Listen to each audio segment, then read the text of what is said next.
আল্লাহর রসুলের একজন সাহাবী সাদ ইবনে উমাইয়া রাদিয়াল্লাহু তাআলা আনহু। এই সাদ ইবনে উমাইয়া রাসূল করিম সাল্লাল্লাহু আলাইহি ওয়াসাল্লামের কাছে প্রশ্ন করলেন, ইয়া রাসূলুল্লাহ, ইয়া হাবিবাল্লাহ, যে আয়াতগুলো আপনি বলছেন এই আয়াতগুলো কি এইভাবে আল্লাহ তাআলা নাজিল করেছে, এইভাবে আল্লাহ তাআলা আমাদের জন্য আপনার কাছে নাজিল করছে কিনা? অর্থাৎ ওনার কথার ভিতরে একটু সন্দেহ সন্দেহ লাগে না? রাসূল করিম সাল্লাল্লাহু আলাইহি ওয়াসাল্লাম আশ্চর্য বোধ করলেন। সাদ ইবনে উমাইয়া উনি একজন সর্দার, একজন নেতা, উমাইয়ার নেতা, উনি একজন সাহাবী, জলিল সাহাবী, এমন কথা কিভাবে বলে? রাসূল করিম সাল্লাল্লাহু আলাইহি ওয়াসাল্লাম আশ্চর্য বোধ করে সাহাবীদের বলল, ও আমার সাহাবীরা শোনো, সাদ কি বলতেছে। রাসূল করিম সাল্লাল্লাহু আলাইহি ওয়াসাল্লাম এই কথার পরিপ্রেক্ষিতে সাহাবায়ে কেরাম বললেন, ইয়া রাসূলুল্লাহ, আপনি সাদকে দোষারোপ করবেন না। সাহাদের সম্মান ইজ্জতের মধ্যে লেগেছে, কিন্তু সাদ নিশ্চয়ই এই কথাগুলা এমনি বলে নাই, কোনো কারণে বলেছে। ওই সাদ বললেন, ইয়া রাসূলুল্লাহ, আপনার উপর আমার মাতার পিতা, আমার মা বাবা কোরবান হোক, আমার জীবন উৎসর্গ হোক। ইয়া রাসূলুল্লাহ, আপনার কাছে আল্লাহ তাআলার পক্ষতে যে আয়াত নাযিল হয়েছে, এই আয়াতের সত্য মিথ্যার কোনো অবকাশ নাই, আমি অবশ্যই বিশ্বাস করি। ইয়া রাসূলুল্লাহ, ইয়া রাসূলুল্লাহ, আমি বিশ্বাস করি হে আল্লাহ রাসূল, যদি একজন মহিলা একজন পুরুষ অপকর্ম লিপ্ত হলো, একজন না ব্যভিচারী নারী অপকর্মে লিপ্ত হলো, শুধু আমি দেখলাম, আর কেউ দেখলো না, কোনো সাক্ষী নাই, যদি সাক্ষী আনতাম যায় এরা অপকর্ম থেকে সেইখান থেকে চলে যাবে। অথচ আমি তাদেরকে হাতে নাতে ধরলাম, শায়েস্তা করলাম, তাদেরকে তাদের এই কাজ থেকে বিরত করলাম। ইয়া রাসূলুল্লাহ, তখন কি হবে? আমার কাছে তো 7 জন সাক্ষী নাই। এই ঘটনার পরিপ্রেক্ষিতে, এই ঘটনার শেষ হওয়ার পরে কিছুদিন পূর্বে একটা ঘটনা ঘটে গেল। যেই ঘটনাটি হলো, হেলাল ইবনে উমাইয়া, আল্লাহ রাসূল একজন সাহাবী, হেলাল ইবনে উমাইয়া রাত্রের বেলা এশার টাইমে জমিনে কাজকর্ম করেন। ওই কাজকর্ম করে শেষ করে ঘরে আসলেন। ঘরে আসার পরে দেখলেন তার স্ত্রী একজন বেগানা পুরুষের সাথে অপকর্মে লিপ্ত, কথাবার্তা বলতেছে। কিন্তু ওই উমাইয়া, হেলাল ইবনে উমাইয়া সব প্রত্যক্ষ করলেন, সব দেখলেন, তাদেরকে কিছু বলে নাই। সকালবেলা রাসূল করিম সাল্লাল্লাহু আলাইহি ওয়াসাল্লাম দরবারে আসলেন, ইয়া রাসূলুল্লাহ, ইয়া হাবিবাল্লাহ, আমার স্ত্রী একজন বেগানা পুরুষের সাথে অপকর্মে লিপ্ত হয়েছে। রাসূল করিম সাল্লাল্লাহু আলাইহি ওয়াসাল্লাম দুঃখ পালেন, উমাইয়া তো হেলাল ইবনে উমাইয়া ধরা খাই যাবে। এ হেলাল ইবনে উমাইয়া, যে কথা বলছো তোমার স্ত্রী একজন বেগানা পুরুষের সাথে অপকর্মে লিপ্ত হয়েছে, ওরে উমাইয়া তুমি কি দেখেছ? হেলাল ইবনে উমাইয়া বলে, আমি দেখেছি, কিন্তু ইয়া রাসূলুল্লাহ, আমি কাউকে সাক্ষী করি না। কি করি নাই? আমি কাউকে সাক্ষী করি নাই। সাক্ষী জন করে নাই, বিপদ পড়ছেনি। কথা বলেন, পড়ছেনি? শরীয়তের বিধান তো হলো 4 জন সাক্ষী আনতে হবে। কজন সাক্ষী? 4 জন সাক্ষী যদি বলতে পারে যে এই নারী আর পুরুষ অপকর্মে লিপ্ত হয়েছে, তখন শরীয়তের বিধান হিসেবে বিচার পরিচালনা হবে। কিন্তু হেলাল ইবনে উমাইয়া যদিও ঘটনা সত্য হয়, কিন্তু সাক্ষী তো নাই। কি নাই?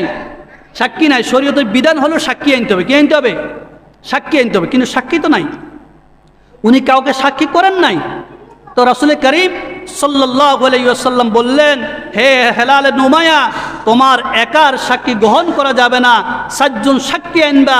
যতক্ষণ পর্যন্ত 4 জন সাক্ষী আনতে পারবে না, তোমাকে শরীয়তের বিধান হিসাবে 80 বেত্র আঘাত করা হবে। আল্লাহু আকবার। রাসূল কি তার সাহাবীকে ছেড়ে দিয়েছেন? এই সাহাবী নামাজ পড়ে, রোজা রাখে, হজ করে, যাকাত দেয়, ইসলামের কাজ করে, শরীয়তের বিধান মতো চলে, সত্যবাদী সাহাবী, কখন মিথ্যা বলে নাই, যুদ্ধের ময়দানে রণাঙ্গনে জিহাদ করে। রাসূল কি এই কথা ভাবছেন? রাসূল বলতেছে, না আমার সাহাবী, যদি তোমার এই কথা যদি সত্য হয়ে থাকে, তাহলে তুমি 7 জন সাক্ষী উপস্থাপন করো। 7 জন সাক্ষী না আনতে পারলে তোমাকে শরীয়তের বিধান হিসাবে 80 বেত্র আঘাত করা হবে, ছাড় দেওয়া হবে না। হেলাল ইবনে উমাইয়া বিপদে পড়ে গেল। হায় হায়, কথা তো সত্য, যদি আমি সাক্ষী না রাখি, এখন আমি সাক্ষী কোথায় পাবো? হেলাল ইবনে উমাইয়া চিন্তা করলেন, অবশ্যই আল্লাহ রাব্বুল আলামিন আমার পক্ষে আয়াত নাযিল করবে, আমি তো সত্যবাদী, মিথ্যাবাদী নয়। কি বলছেন? আমি মিথ্যাবাদী নয়, আমি সত্যবাদী। আমার পক্ষে আল্লাহ তাআলা কোরআনকারী আয়াত নাযিল করবে। কি করবে? আয়াত নাযিল করবে যে আমি যে আমার স্ত্রীর বিরুদ্ধে কথা বলছি, আমার কথাটা সত্য, মিথ্যা নয়। কিছুদিন পরে আল্লাহ তাআলা হেলাল উমাইয়ার পক্ষে আল্লাহ তাআলা কোরআন কারীমের আয়াত নাযিল করেছেন। আয়াতটি হলো, আল্লাহ তাআলা হেলাল ইবনে উমাইয়ার ব্যাপারে আয়াত নাযিল করলেন, ওয়াল্লাযীনা ইয়ারমুনা আজওয়াজুহুম ওয়া লাম ইয়াকুল লাহুম শুহাদাউ ইল্লা আনফুসাহুম ফাশাহাদাতু আহাদিহিম আরবাউ শাহাদাতিন বিল্লাহি ইন্নাহু লামিনাস সাদিকিন। আল্লাহ তাআলা সঙ্গে সঙ্গে এই আয়াত নাযিল করে ঘোষণা করলেন, হে আমার নবী, আপনি বলেন যারা সতী সাধবী নারীর প্রতি এইভাবে মিথ্যা তহমত দেয়, যদি সাক্ষী না থাকে, উভয়কে বলেন 4 বার করে সাক্ষী দেওয়ার জন্য। কবার করি? 4 বার করে সাক্ষী দেওয়ার জন্য। হেলাল ইবনে উমাইয়ার পক্ষে যে আল্লাহ তাআলা আয়াত নাযিল করলেন, সাহাবায়ে কেরাম বললেন, হেলাল ইবনে উমাইয়া, তোমার পক্ষে আল্লাহ আয়াত নাযিল করেছেন, তুমি মনে সত্যবাদী। রাসূল করিম সাল্লাল্লাহু আলাইহি ওয়াসাল্লাম তার স্ত্রী এবং হেলাল উমাইয়াকে আদালতের কাঠগড়ায় হাজির করলেন। বললেন, হে উমাইয়া, আল্লাহ তাআলা তোমাদের ব্যাপারে আয়াত নাযিল করেছে, যদিও তোমাদের কোনো সাক্ষী নাই, কিন্তু একজন করে 4 বার করে সাক্ষী দিতে হবে। 5ম নম্বর সাক্ষী হবে আল্লাহর গজবের সাক্ষী। আল্লাহ আল্লাহ, কত কঠিন, কত কঠিন জেনার হদ, কত কঠিন। আপনি লেগাম ছেড়ে কথা বলে বলবেন অমুকে জানা করছে। সমাজের একজন নারীর বিরুদ্ধে আপনি একটা মিথ্যাচার করবেন, সমাজের একটা পুরুষের ব্যাপারে আপনি মিথ্যাচার করবেন, কোনো সাক্ষী নাই, কিন্তু ষড়যন্ত্র করে ফাঁসাই দিবেন একটা সমাজের একটা নিরীহ মানুষদেরকে। এটা কি সোজা ব্যাপার? সহজ ব্যাপার? সহজ ব্যাপার নয়। আল্লাহর বিধান খুব কঠিন, খুব কঠিন, খুব শক্ত। আপনাকে শাস্তি যত কঠিন, সাক্ষী তত কঠিন। কঠিন কিনা? কঠিন। হেলাল উমাইয়াকে রাসূল করিম সাল্লাল্লাহু আলাইহি ওয়াসাল্লাম ডাক দিলেন, হেলাল উমাইয়া, 4 বার করে সাক্ষী দিবা। আল্লাহ, আমি আমার স্ত্রীর ব্যাপারে যে কথা বলেছি এটা সত্য কথা, মিথ্যা নয়। কি নয়? মিথ্যা নয়। আমার স্ত্রী এই কাজ করেছে, অপকর্ম করেছে, আমি সত্য বলতেছি। যদি আমার কথা সত্য হয়, তার কথা যদি মিথ্যা হয়, তার উপর আপনার লানত পড়ুক। আর আমি যদি মিথ্যাবাদী হই, আপনার গজব আমার উপর পড়বে, আপনার লানত আমার উপরে পড়বে। আমি তো সত্যবাদী, মিথ্যা বলি নাই। রাসূল করিম সাল্লাল্লাহু আলাইহি ওয়াসাল্লামের সামনে হেলাল ইবনে উমাইয়া এইভাবে 4 বার করে সাক্ষী দিলেন। রাসূল করিম সাল্লাল্লাহু আলাইহি ওয়াসাল্লাম বললেন, হেলাল ইবনে উমাইয়া, 5ম নম্বর সাক্ষী দাও। খবরদার, হুঁশিয়ার, আল্লাহর আইন বহুত কঠিন। আল্লাহর আইন কিন্তু সাধারণ ব্যাপার নয়। হে হেলাল ইবনে উমাইয়া, দুনিয়ার শাস্তি 80 বেত, 80 দৌড়া খাইবা মিথ্যা কথা বলার কারণে।